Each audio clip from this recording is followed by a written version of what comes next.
Welcome, everybody, to the EV Cafe Takeaway Podcast. A podcast focused on that zero-emission future that we all hope for. And this week, it's going to be chaos. Because it's not innovators, pioneers and collaborators, it's the EV Cafe crew that will be talking to you, wishing you a very Merry Christmas and reflecting on our wonderful year of 2024 and all the wonderful things that make us happy this Christmas. So I don't know who wants to kick it off. We've got the terrible two, Sam and Sarah, sitting in a tree, well, a room. KIS. Anyway, moving on. Who's Sam? You two. Well, good question. Sam is hidden. Sam is hidden by a beard and glasses. Maybe he's been inhabited by Santa. Is it too much to say Sarah's got her ho ho ho there with her? Luckily, that's not what Sam said. That would be terrible. Yes. Sam said that. Good shout. Although I don't know why we're focusing on us when we've got Gimli from Lord of the Rings, also known as Johnny Berry, on camera. For those of you listening and not watching, I really recommend for once you do go to YouTube and instead watch this, because we all do look rather silly. But in true EV Cafe spirit, we've dressed up to bring you some festive cheer on Christmas Day when this episode is released. I'll describe it for you, listeners. We've got those jingle bells are coming from Paul's braces, which he's flexing, and John's long elf hat, complete with bobble that he is dingle-dangling. I'm wearing lights and a very Nordic jumper and tinsel around my neck. Sam is unrecognisable because he's smiling under that beard. And Johnny, as we've expressed, looks like an elf. Full tilt. He hasn't got 4 ears, he's just got the 2. The big elf ears are covering the top. So yeah, a lovely Christmas from us to you. It is really important to say that this, I think, is the first time we have Johnny Berry, or it might be the second. We still haven't done his podcast yet, but Johnny Berry, it's quite exceptional to have you Paul. on the. It is booked in. I told Helen to just send the invite. Even asked. What about you, just JC? sent the invite. Yeah. So we're getting up to the 100th episode of the podcast, and Johnny is the centenary boy. He's the one who's going to be the 100th guest on our podcast early in 2025, and that fills us with joy. And then after that, it's 1,000. Oh, God. The next time that we get you on. Yeah. That's it. We haven't heard from young Sam yet. All right, I'm here. Look. Ta-da. Surprise. Oh, there he is. Oh, my goodness. Who Da, da, knew? da. You didn't see me, did you? No. He's still got a you were beard hidden. though. Yeah. I've still got a white beard. That one I can't get off. Well, I can get off. But yeah, no, Merry Christmas, everybody. He had camouflage on. Camouflage. Oh, there's an elf that's fallen off the shelf that's just coming visual. He also looks I've like got to take Johnny this off now. again. It's too hot. But in all seriousness, you did ask what was my highlight of 2024. Yes. And just before we pressed record, I was thinking carefully about why we do what we do on the EV Cafe. And one particular thing that I'm very, very proud of is we did donate to 12 different charities this year, most of which came from our viewing audience. So for those that don't know, we as an organisation try to give a bit back. Whilst we grow our EV community, we also like to make sure that we donate to charity to support the community in other ways. So we've had a raft of charities, everything from a primary school through to somebody who is struggling with their physical fitness but still somehow riding an electric bike across the entire country. We've had disaster relief. We've had Carfest charities. And that just means a lot to me that we get the chance to be together, do what we do, support the community's growth in our perspective, but also give back. That is a very cool highlight. It is a good highlight. And we sort of know some of the stuff we're going to support in the new year as well. So watch the space for that. Some weird and wonderful EVs might be linked to it. It's a good habit to get into, isn't it? Giving a little bit back. It is indeed. It is indeed. What about you, Paul? What about a highlight from you? Well, you see, I've got a blooming page full.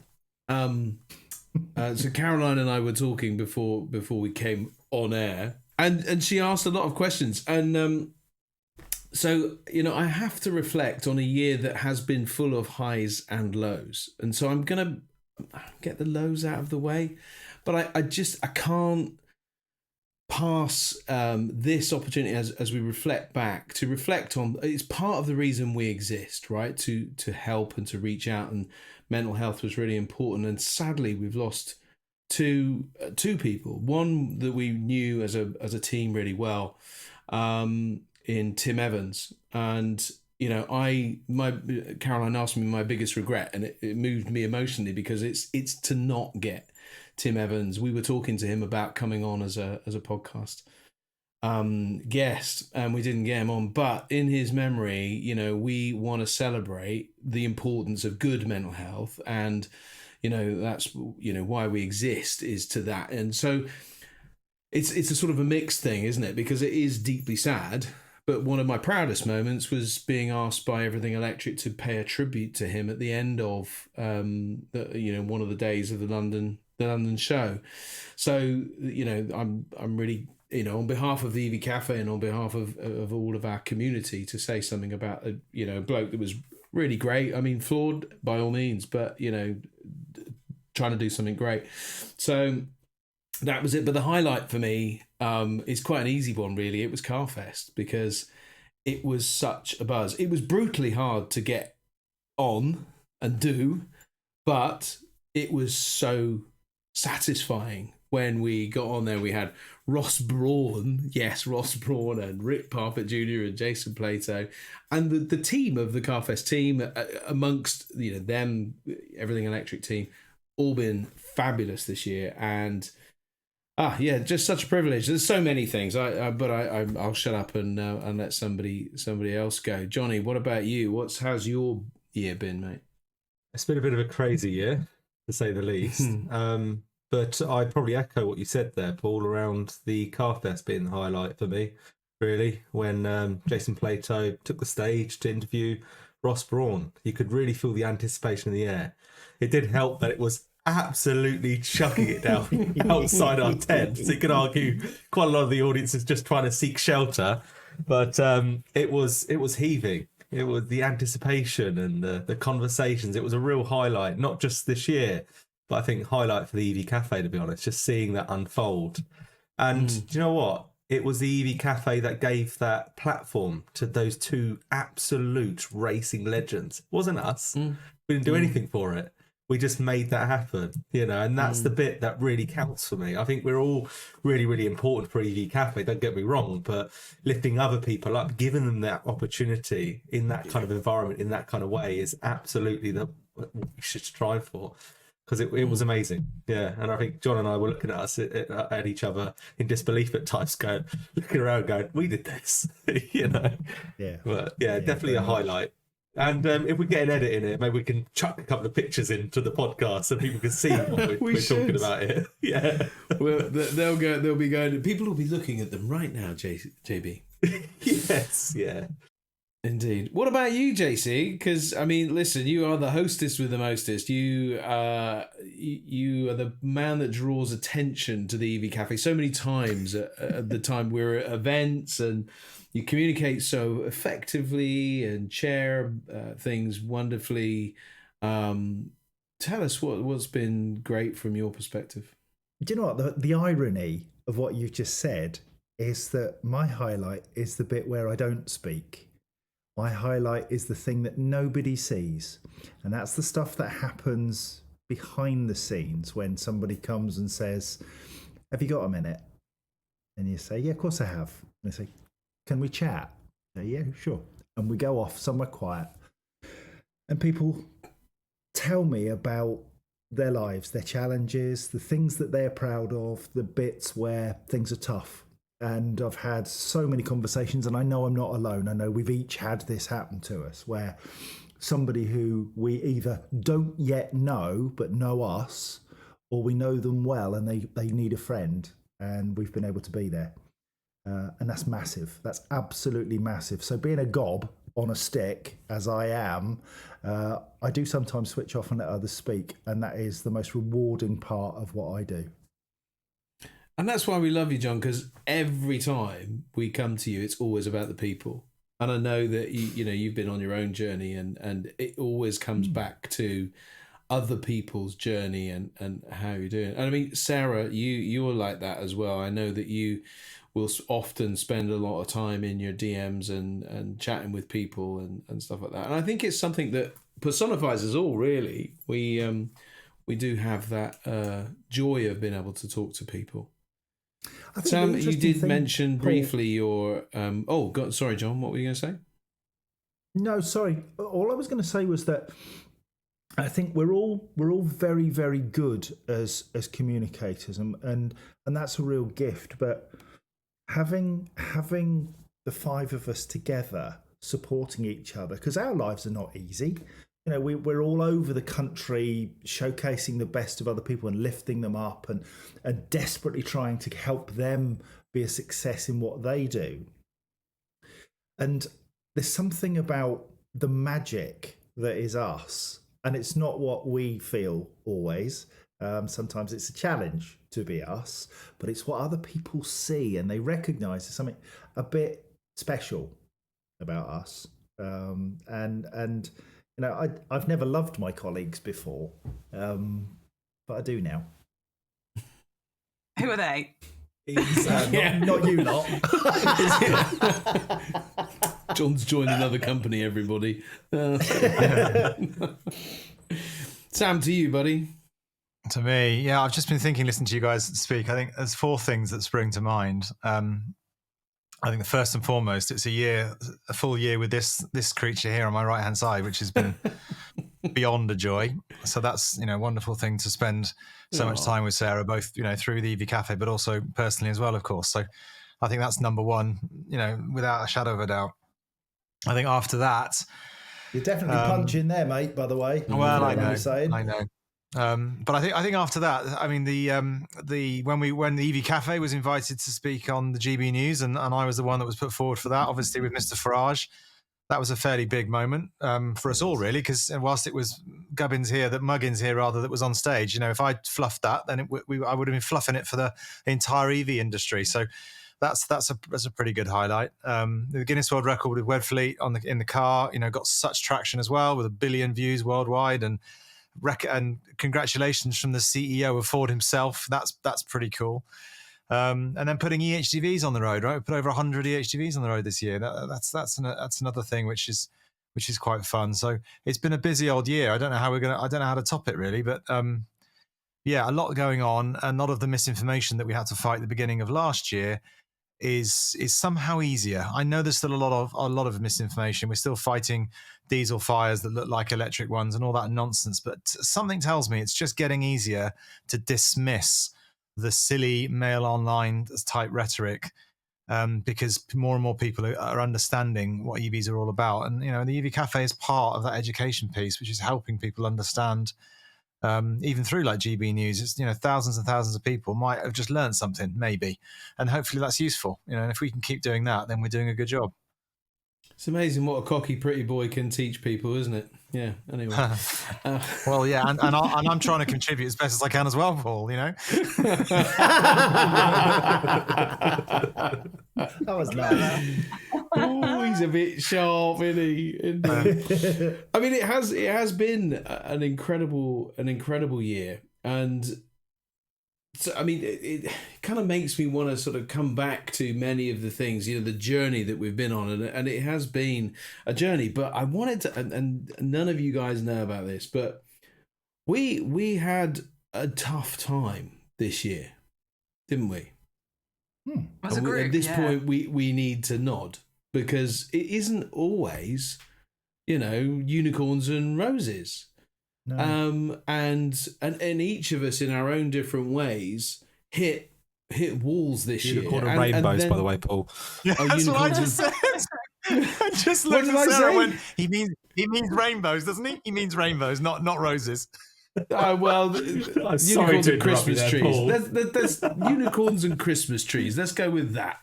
But yes, anyway, unicorns and rainbows, everybody. Well, it's better than my other biggest cock up this year, where I affirmed that a suppository was a depository, or whatever it was. Repository. A repository. There we go. See, I still can't get it right now.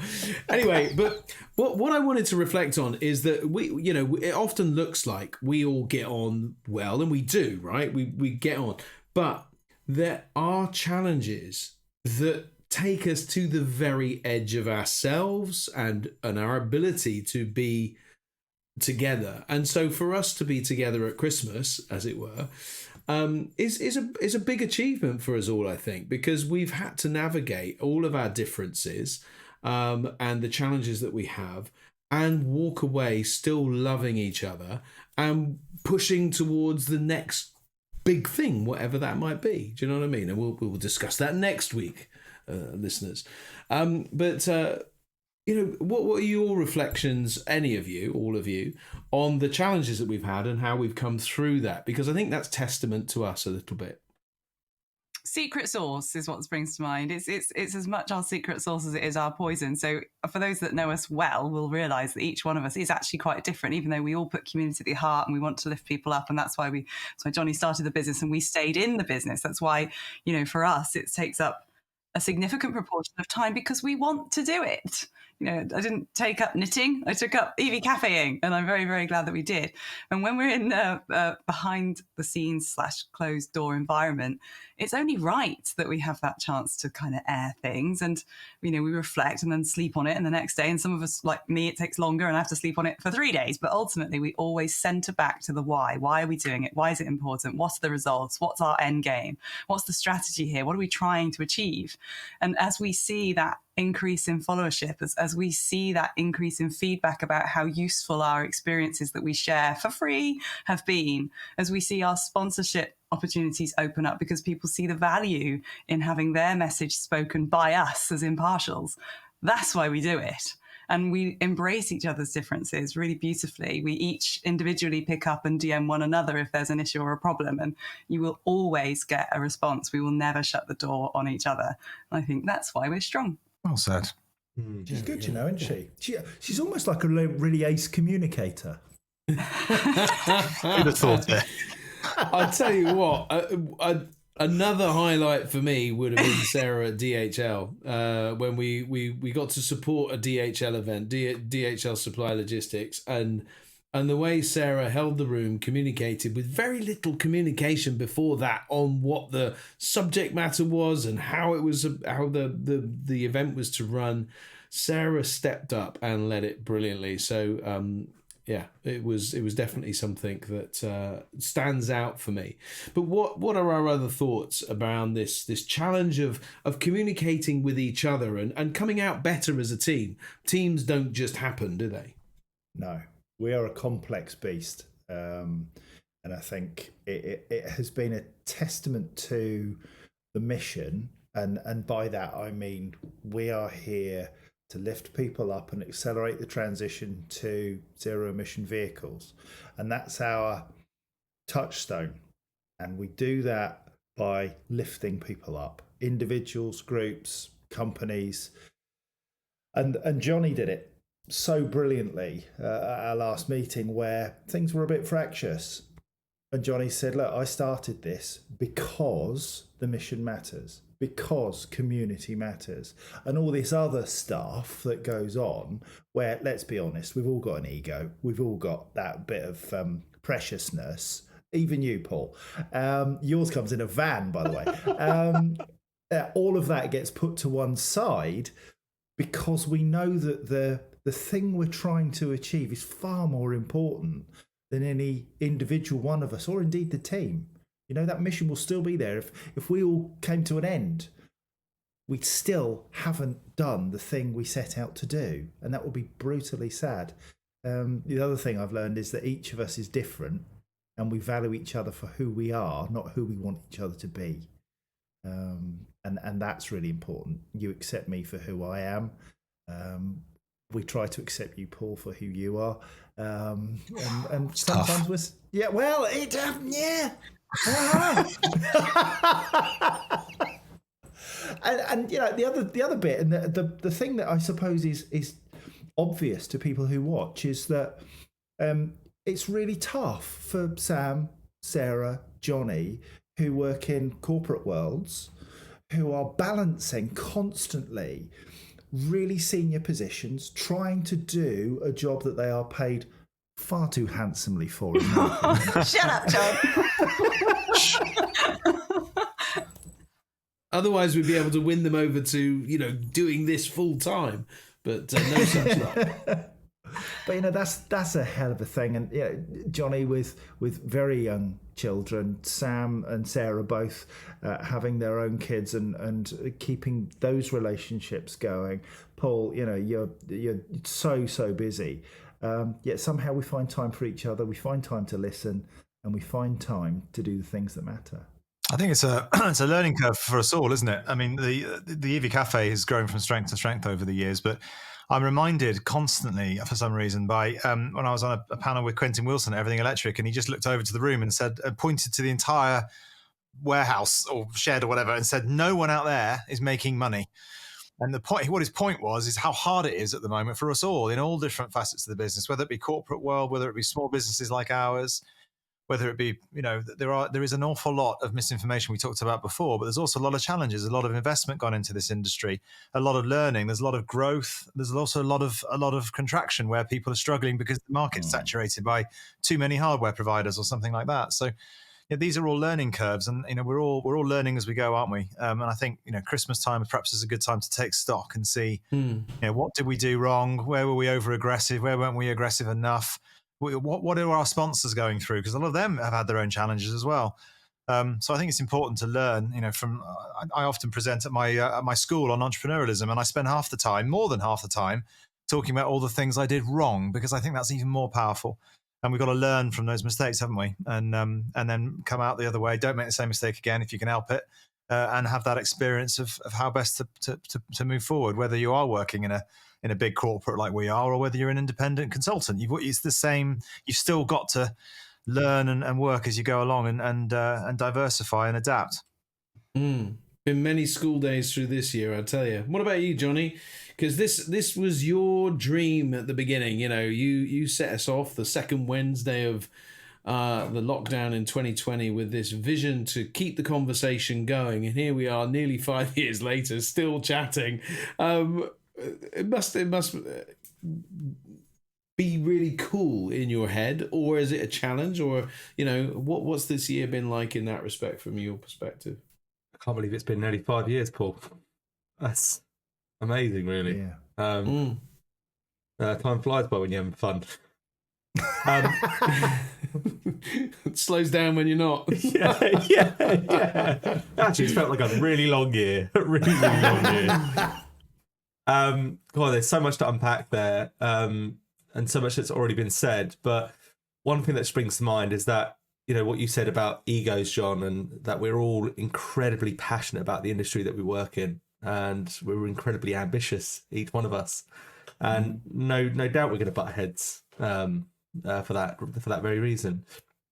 But in terms of this year, I think it has been, and someone gave a nod to this earlier, that we have corporate lives, we have family lives, we have this, and this is getting bigger and larger, and demanding a lot more of our time, and that's hard to juggle. For me personally, it's hard to juggle, but it's also very hard to navigate the changing landscape in the mobility sector. I think, Sam, you mentioned it just a moment ago in terms of the challenges that, oh my God, it's crazy. I saw this post, I can't remember the name, a guy puts a post out on LinkedIn, and I always just take a moment to digest what he's posted.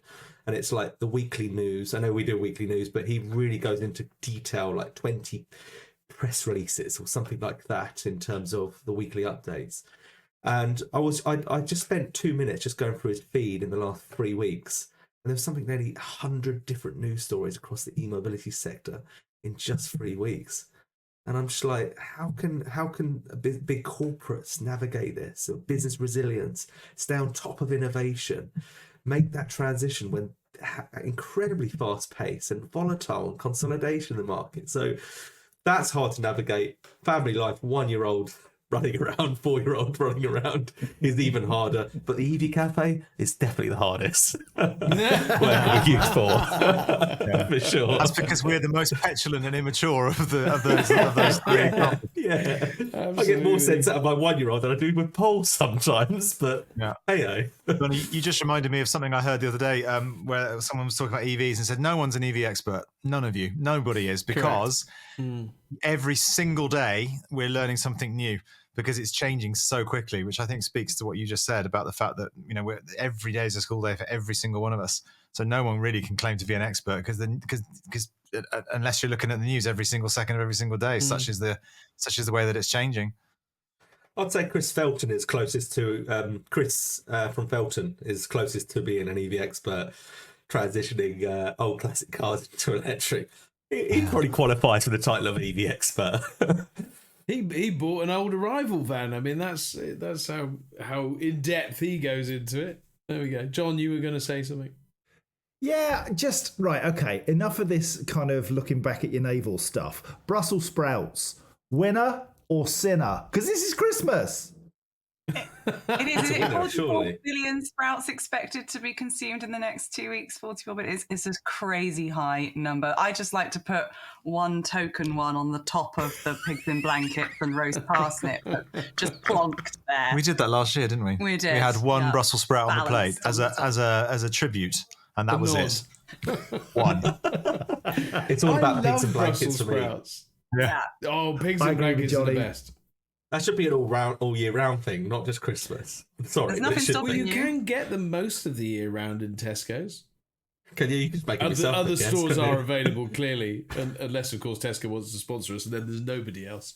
And luckily for Paul, you can get chips all year round as well. Oh, yes. I knew that was coming. Gotta have chips. Right, so Die Hard, Christmas movie or not? It does feature Yep. a Christmas tree at one point, so yes, I suppose it has to be. I just don't know why this is a question. I just it's He's outraged. right. Cancel John. John's cancelled. Again, fourth time this year. I think Home Alone is probably the best Christmas movie. Well, it's not the best, but it's certainly a really... controversial. Well, I don't know. Yeah, no, it's not the best, but it is up there. It's got to So be. what in most is your people's best? Top 5. Well, I want to know what that dad does for a living to be able to afford that house and take everyone off to Paris and then fly back the next day because they messed up. I mean, come on, what career is that? Yeah. Favourite Christmas film, Paul? You're gonna have to. Yeah. I'll go Elf. Yeah, I think I'm like with you. Elf. I love it so Yeah, much. that is the one that sprung to mind. Did you hear that? It's the stupidest movie ever. Elf is brilliant. Elf is brilliant. What Where you, JB? Bad Santa. Oh, good Really? shout. One to watch with the kids. Yeah. Are you still ruminating, Paul? Yeah, I can't really. Do you know what? I just love sitting back and watching films all through Christmas, and you just kind of watch everything that comes on. And I'd have to go, oh, this is my favourite, until the next one comes along, and then that one's my favourite. So Can I change mine? Actually, sorry. Can I change my favourite? Yes. Go on. Yes. I can't remember the title, but it's Arnold Schwarzenegger, and you've got to get the Christmas toy. Jingle All the Way. Jingle All the Way. That's my Yeah, I favourite. love that movie. That's so By good. far. And for anybody that doesn't know what that is, he is tasked by his family of getting a very specific gift, and he's like, yeah, working and doesn't get it, and then it's just a stupid movie about trying to get this gift, but it obviously has a heartwarming feel at the end. Brilliant. What about you, John? Plus, it's all Arnold Schwarzenegger. What could possibly go wrong? Polar Express. Without Oh, wow. any, I love it. And I know it's a big old steam train, and I know it burns fossil fuel and all that stuff before the haters start. But it's the little bells. It's the little bells that ring, and I'm just such an old romantic. Oh, that's beautiful, Paul. Thank you for that. So yeah, Polar Express for me, all day. Now, favourite Christmas tune? Is it Mariah Carey? Okay, no, do you know what? We were driving along with the playlist on, which was an Apple mix, so I didn't take any responsibility for this. And it was trash after trash after trash until Kelly Clarkson came on with that one about the Christmas tree. Because Edith, my daughter, did point out, why are these songs so depressing? They're about people who don't have love anymore, who've lost somebody. And then Kelly Clarkson comes on and you want to get up and dance. So I'm all about happy, joyful Christmas time. So I'm going to go for that. Right, Paul, come on. We need some definite answers from you. Oh, Christmas songs. Oh, God. Moving oh, on. move on. Moving on. I'm already bored. Wow. He's already taking too long, so I'm going next. Driving home for Christmas. Well, Chris I was Rea. going to Yes, say Driving now Home we're for talking. Christmas because that is, I heard that on about Proper. December the 1st and I thought Driving Home for Christmas, yeah, that is very good. But I do love a good old rendition of Oh Come All Ye Faithful. I'm sure you There you do. go. Johnny. Well, considering my guilty pleasure Is it the Die Hard theme tune? oh, you beat me to it, Sam. You beat me to it. Considering my guilty pleasure is a bit of George Michael, it's got to be Wham! Last Christmas. Oh, good shout. Yeah, There's a little bit of George Michael in Johnny, with the beard and the height. You know, Right, Sam's cancelled now. That's John cancelled, Sam's cancelled. Anyone else? Auditions will start in January. As long as there's not a little bit of George Michael in Johnny. Yeah, well, No. Apologies to all. Excellent. We're all cancelled. I'm not. I'll just man the Oh, fort. my Lord. All in the fort. So hang on, Saz. I think you have to have one of the best. Do choruses. not. We're not remind going to repeat everybody. it, but so just be warned. For those of you that are not watching, Sam referenced Santa's sleeve. Yes, he did, and that's all we need to say. That's all we need to say. So just the remember, most Miss shocking moments. Sloman, remember these things that you've done in front of us all. Okay, I'm cancelled too. The show's over. It's done. There's nothing And John's we always cancelled, so we're all fine. Standard. John invented cancelled. Johnny's got to come up with 4 new members. Which is quite a trick. Paula Kirby might be available. And we've got to bother that, by the way. that diesel proponent. I want to shake the person who created that account hand. Right, so let's go with next question, which is, of all of the people that we have come across this last year as part of our community, who's the one that has inspired you the most? Oh yeah, I Good question. I have a privileged position in that I get to do a lot of the podcast recordings with you lot, and I do so love that because you get to know people a lot better, a lot more deeply. You understand what makes them tick and how they've achieved what they've achieved. So it's an absolute pleasure of mine. And the two that stand out from that alone is Ross from Monroe, the Monroe guy. He was awesome. And we only just had Amy Carter on, who, as Sam quite rightly said, knows that you've forgotten more about trucks than I other forgot. around. She's forgotten more about trucks than I'll ever know. Yeah, and it's not just that. Amy's one of those people who, much like us really, is always there for people, and she wants to see people succeed. She's not one for the limelight, but really should be, just because she's got a wealth of information to offer and delivers it in such a beautiful way. So it's virtually impossible. I listen to every single podcast we do, and I love it when people come to the stand. I love it when people express how much they appreciate us as people and our personalities. And I've said it before, but that is part of the secret sauce of the EV Cafe. So growing the community with those individual as figureheads as a part of it is brilliant. But those two were the first to spring to mind. Yeah, I think I'll go next. Shall I? I think I was going to say Amy as well, actually, based on the podcast we did just recently. I just think, she's brilliant. She's such great knowledge, but also, so many other parts of her life she's had to tackle through, and she's doing such a good job. Absolutely hats off to her in every way. And also, she was so astute as well in terms of noticing things I didn't think she'd noticed, like how she was worried about me on the rally on the motorbike. Didn't even know that, or she saw our interactions at the recent Greenfleet Awards and noticed that as well. She's so good at just seeing all the little nuances of other people and actually caring and really showing how much she was concentrating. So she was very, very inspirational. And the other one, in the complete other end of the extreme, is Nigel Farage, because I got to stand and sit in front of someone that was completely, such opposite to our thinking. And I was inspired even more to keep fighting the fight that we're doing, to try and make people like that change their mind, because they're going to have to. They're just going to have to. So it's sort of two extremes really for me that spring to mind. Who's next? John, question back at you. There was a gentleman, I think his name was Matt from Motability, who was on the EV Rally this year. Matt was in a car park for the National Trust, and he avoided paying the £2 parking fee in the car park. A warden came along and he saw Matt. Matt jumped over the side of the cliff to avoid being seen, thinking it was just a 3 or 4 foot drop. It wasn't. It was a 30-foot drop. He broke his spine and is incredibly disabled as a result of it, on one view of it.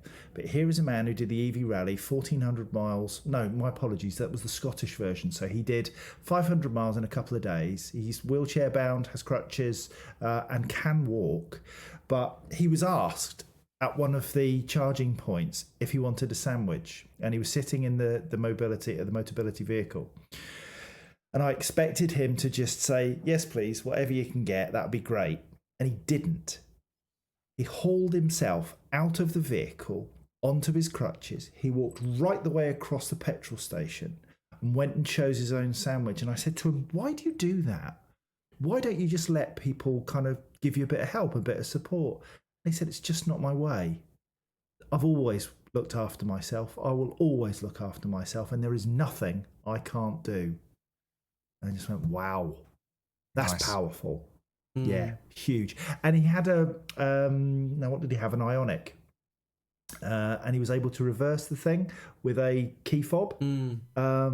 So what he does is he parks the car a little bit forward of where he actually needs to park it, gets out of the vehicle and then reverses it remotely using his key.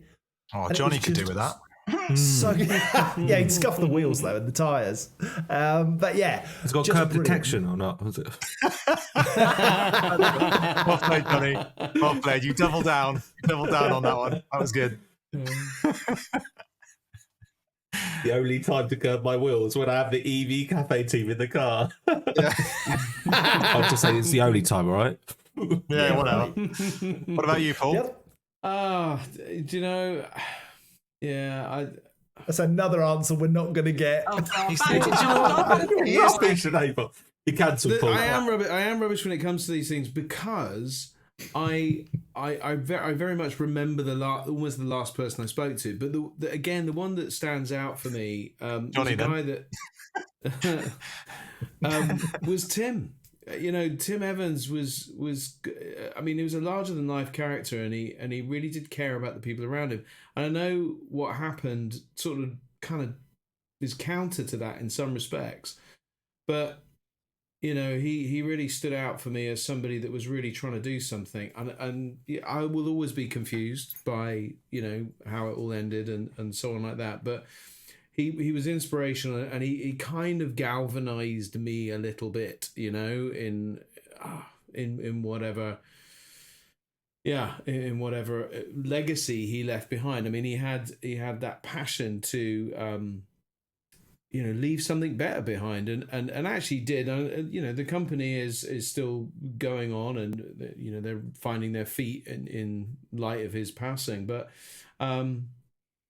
It's it's a difficult one it's a difficult circle to square to circle, all that kind of stuff, but ultimately I feel inspired and encouraged by him and by what he left behind, and I can't really say more than that. There's lots of great people in our industry doing things really difficult, battling through startups, failing, starting again.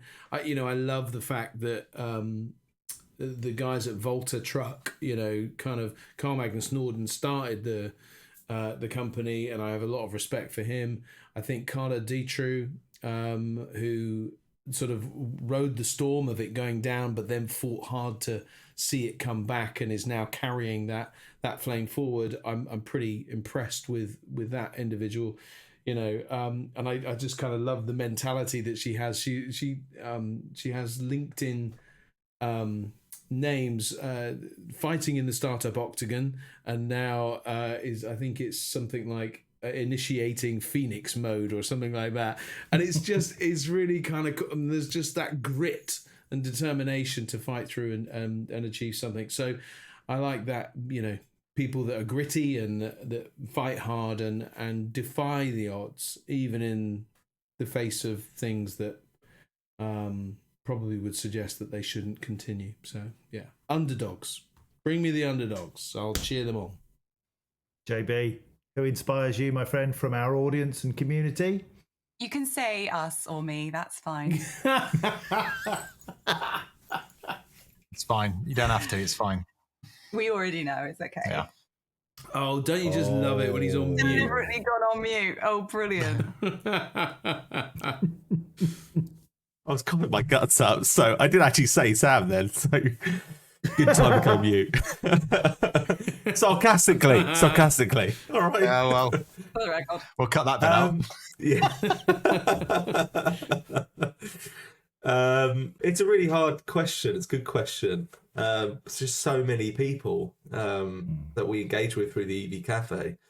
There are a couple of names that, for some random reason, they've come to mind. And I'd say Gary Comerford is one of them. I really like what he does in his podcasts. With his podcast, what's the name of his podcast? EV Musings. That's one. Musings. That's the one. Yeah. So I really like what he's been doing there. But he shows up, doesn't he? Yeah. Whatever the event, however many days, he shows up and he supports them, and he has meaningful conversations with people in the audience, and that's his own time. That's his own. He doesn't get paid for, and all this kind of stuff. So I really like that about Gary. So that would be one of them. Another guy that's comes to mind is a guy, and I don't have much dealings with him, but he has been very supportive of the EV Cafe and all of us. But he's also gone on his own journey, and I think that's really important to not take a moment to nod to that. And that's Charlie Gilbert from Build Dynamics. Very much. Being open about that and talking. It's okay to not be okay, essentially. And the third bit really here is a guy that's just doing stuff. And I love guys that just do stuff, right? In the fleet transition world, Sam's just too much talking. He's just too much of this. So the opposite to Sam. And that's Richard Guy, actually. I don't know if you know Richard Guy. He's head of fleet for Amy, Fleet and Plant. And, I've been working with him with Navuna, but he's also been a viewer of the EV Cafe. He also came to London EV Show, did a panel. But he's just a guy who's getting on with a job. He really is. His company car fleet is looking pretty much all electric. He's working really hard and tirelessly with his teams and all of the depots and all the operations across the country to get them suitable for electric vehicles. And I just love that about Richard. He gets it, and he's understanding it. He's asking, and he's collaborating with the industry where he doesn't quite understand it. And he's getting stuff done. And that's all we could ask for, really, in the fleet industry. So yeah, I know you said one person, John, but I've gone for three that have come to mind. But Sam definitely wasn't one of them. He didn't make the cut. Maybe next year, Sam. That's how you can beat your track record this year. Hey, listen, to be shortlisted in your head suits me. Thanks, mate. Yeah, not for that reason though. For some other reason you were shortlisted. That's one for another show. I think I've got a final question. Can I do a final question? Yeah. Right. Go for it. Okay. So, we get a call from Netflix. Netflix say, yes, we'd like to make a film of your lives at the EV Cafe. Who plays you? Paul. Oh, God, the question. Why do you keep going to Paul? He's not going to know the answer. Jason, Because he never knows the answer. I'm not giving him thinking time, and he never has an answer. Jason Statham. I was thinking more Harry good Hill. van. Good vans, mate. They're vans. Fast vans. But they'd be I vans. love I that. can see that. I love that. Can I do John? Right. I know Johnny's one. Johnny has to. I watched this film the other day called The Fall Guy about a stuntman, and it's got Ryan Gosling in it. And I immediately said to Johnny, I'm just watching. It's just weird. I'm just watching you for 2 hours kissing Emily Blunt. It's most peculiar. But yeah, I think you're Ryan Gosling. But what do you think, Yeah. Johnny? Who are you? So I've been told a couple of times when I've been out that I look like, or I'm related to Ryan Gimli. but Ryan Gimli, Ryan Reynolds actually. So I took my little one to train station. I was at a train station with my little one, and this lady came over thinking I was Ryan Reynolds. She wanted to talk to me. Oh, wow. And she was an older lady. Maybe she didn't have her glasses on or something like that. With a long white stick. yeah. The dog sat on your foot. Yeah. So yeah, obviously I have to say that, or what Sam said. I listened to what. I don't know why, but I think Jack Black for Sam. Oh, my friend said that he looks like Sylvester Stallone in his good-looking days. What? I would What? add. Not sure he's None ever of this. been good looking, has he? No, he's a heartthrob. He's a pin-up, absolutely. But yeah, that Who, was... me or? Yeah, but from the neck down, typically. I mean, it's all the muscles and all that sort Oh, of have you heard stuff. what that's called? That's called being a prawn, lose the head. There we go. We haven't heard from Sarah yet. Sarah or Sam? Come on, both of you. I would go with Tom Hardy. I like Tom Hardy. Oh, yeah, I okay, like Tom Hardy. yeah. Yeah, good shout. Oh, hang on, this Good isn't a shout. lookalike thing then. It's about who you want to play you. Is that how? In which case, I'll take Scarlett Johansson. She's badass. What was your other choice going to be then, based on? I didn't really think of one. If we're doing celeb-alikes, I flip and flop between being likened to people like Scarlett comes up quite a bit, so does Charlize Theron, but also Alan Partridge. So, There you go. At least it's not Nessa. Can I just say, when Sam had long hair, he was definitely Gerald from Clarkson's Farm. on record. That was hilarious. Absolutely. We need to hear from JC. Come on. This will surprise no one. Greg Wallace. Topical, not very good. Let's go with Heston Blumenthal or someone slightly more nice. Oh, what, because of the glasses? Can you be cancelled twice, John? I don't know. But the thing is, there you go. If I take my glasses off, nobody has a clue who I am. Nobody. I could disappear in a crowd easily because I'm just bald. If you Overweight. weren't 6'9" or Well, But as soon as I do that, everybody goes, "Oh, you're that bloke off the EV Cafe." Yes, it's these. That's it. So anybody could wear those. You could put those on Dirk Diggler, and it would still look like me. And I've no idea who Dirk Diggler is. Super. Well, folks, that's about all we've got time for. It's been an interesting, a challenging, a fun, and exciting year, and I think we've had some amazing inspirations. Right, we've all been incredibly inspired and encouraged. I think we've been challenged both internally and externally. And it just kind of leaves us to wish everybody a big, fat, funner happy Christmas. Hey. And I can safely say that I hope that no one gets coal in their stocking. Very good. Very good. Very good. Like what you did there. That's good. Not just a... Oh yeah, well, I've just got it. I've just got it. Oh wow, Paul! Come on, get more wine in that glass. You got to. So what? But what's going to happen? Christmas. What's going to happen on the 1st of January in Scotland from now on? Haven't you got to walk over the threshold with coal? Yeah, so we're now going to be taking little solar panels. Oh. Solar.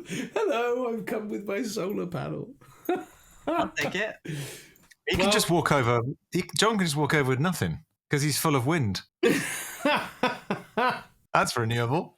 Can't argue with you, Sam. I've Someone got press nothing. cut, for goodness sake. Right, so after 3, everybody, 1, 2, 3. Happy Christmas. Christmas. Father Christmas. Right. It would have been useful, Paul, if you told us what we we're needed gonna to say. Oh, I mean, yeah. come on, it's Christmas. What else are you going to say? Happy frickin' Easter? If it's Sam, he just goes, "Thanks for your support." Thanks for your support. Thanks for your support. Can we ask Rick for that footage, please? Pop the cracker. Right. Then. Say goodbye, everybody. Goodbye, everybody. Bye, everybody. Bye, everybody. Have a great day, everybody, and have a wonderful Christmas. If you're listening to it on Christmas Day, then I'm sure you're listening to it sometime. But we had fun in 2024. Bye, everybody. Bye, everyone. Bye. Bye. Thanks for the support. Bye, buddy.